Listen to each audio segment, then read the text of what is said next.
कल्याण के ऐतिहासिक दुर्गाड़ी किले पर हर साल बकरी ईद पर होने वाले घंटानाद आंदोलन को लेकर इस बार प्रशासन और राजनीतिक दलों में हलचल देखी जा रही है। 1986 में धर्मवीर आनंद दिघे के नेतृत्व में शुरू हुआ यह आंदोलन अब ठाकरे और शिंदे गुट द्वारा अलग अलग किया जा रहा था, मगर इस बार डीसीपी अतुल झंडे ने दोनों गुटों के प्रतिनिधियों और हिंदू संगठनों को चर्चा के लिए बुलाया। इस बैठक में ठाकरे गुट के विजय सालवी और शिंदे गुट के विधायक विश्वनाथ भोईर दोनों ने एक मंच पर नजर आए।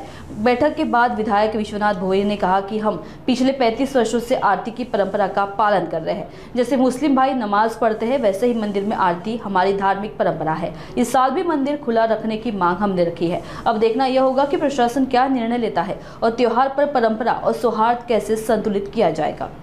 आज जवळ 35 वर्षापासून किल्ले दुर्गाड़ी इथे बकरी ईदच्या दिवशी घंटानाद आंदोलन माननीय आनंद दिघे साहेब यांनी ते सुरू केलं होतं। त्याचं कारण असं होतं की ज्यावेळेस मुस्लिम बांधव नमाज पढ़तात त्यावेळेस प्रशासनाकडनं ते पहिल्यांदा बंद करण्यात आलं मंदिर आणि हिंदू भक्तांना तिथे मज्जाव करण्यात आला। तेव्हा माननीय आनंद दिघे साहेबांनी हे आंदोलन चालू केलं। त्याला 35 ते 36 वर्ष झालेले आणि ते त्याच द्वेषाने आजपर्यंत चालू आहे। आता पण येणारी जी बकरी ईद 7 तारखेला त्यावेळेससुद्धा हे आंदोलन होणार, परंतु तत्पूर्वी जर दोन्ही समाजामध्ये समेट घडत असेल आणि दोन्ही समाजाच्या भावना दुखावणार नसेल, त्यांचं पण नमाज चालू दे, हिंदूंना पण मंदिरात दर्शन घेता यावं, अशा पद्धतीचं वातावरण असावं, त्यासाठी माननीय डीसीपींनी आज इथे बैठक बोलावलेली होती। आम्ही आमचं म्हणणं मांडलेलं आहे। आम्ही कायदा सुव्यवस्थेचा प्रश्न निर्माण करणार नाही। हे बघा, हिंदू सहिष्णू आहे आणि प्रत्येक गोष्टीमध्ये सहकार्य करणार आहे। आम्ही सुद्धा जरी पॉलिटिकल असलो तरी हिंदू म्हणून आज आम्ही सर्व एकत्र आलो होतो। आमची मागणी फक्त एवढीच आहे की त्यांना नमाज पडू दे शांततेने, आमच्या मंदिरात जे दर्शन आहे ते सुद्धा सुरू राहू दे। कारण जर मागे 3-4 वर्ष असं परिस्थिती होती की नमाज म्हणजे बकरी ईद आणि नवरात्र हे एकाच वेळेस आले होते, त्यावेळेस हा प्रयोग झालेला आहे ना। तेव्हा त्यांचा नमाज चालू होता, इकडे हिंदूंचं मंदिर उघडं होतं।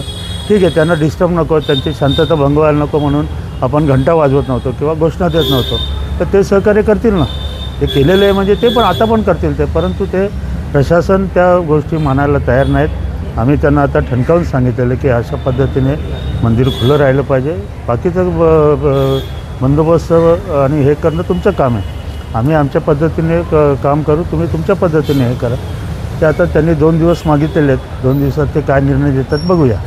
आता तुम्ही ऐकणार आहात काय? आंदोलन तर बॅनरच्या खाली होतं ना, शिवसेना चं हे होतं, उद्धव ठाकरे गटाचं आंदोलन होतं, तर त्या पद्धतीने ते बॅनर खाली होतात। आणि हे काय माहिती आहे का, अनेक हिंदू संघटना याच्यात सहभागी आहेत। जवळजवळ 17 ते 18 हिंदू संघटना या आंदोलनामध्ये सहभागी आहेत। आता आम्ही सर्व हिंदू म्हणून इथं आलो की बाबा हिंदूंच्या नेतृत्व करण्यासाठी, हिंदूंची मागणी इथे मांडण्यासाठी आलो।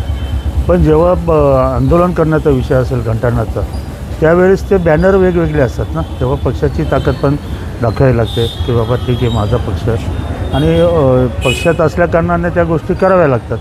त्यामुळे ते आंदोलन तर पक्षाच्या बॅनरखाली वेगवेगळे होणार आहे।